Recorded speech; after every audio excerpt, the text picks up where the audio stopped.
আসসালামু আলাইকুম এভরিওয়ান, কেমন আছেন সবাই? আশা করি ভালো আছেন। আমরাও আল্লাহর রহমতে ভালো আছি।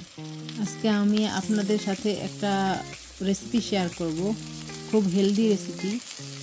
স্যালমন ফিশ দিয়ে চাল কুমড়া রান্না করতেছি আর চিন্তা করতেছি দেশের জন্যে। আমরা তো এখানে প্রবাসে যারা আছি, যেভাবেই আছি, আল্লাহ আমাদের অনেক ভালো রাখছে, আলহামদুলিল্লাহ।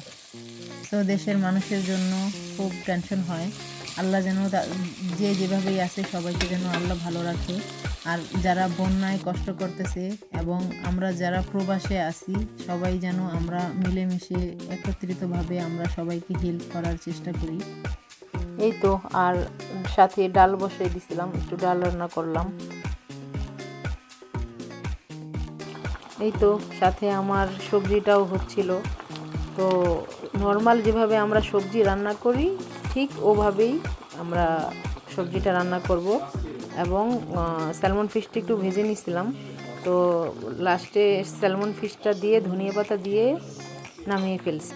আমার ভিডিও যদি আপনাদের ভালো লাগে তাহলে অবশ্যই আমার চ্যানেলটা সাবস্ক্রাইব করবেন, সবাই আমার সাথে থাকবেন, আমার ভিডিওটা শেয়ার করে দিবেন। সবাইকে ধন্যবাদ। আসসালামু আলাইকুম।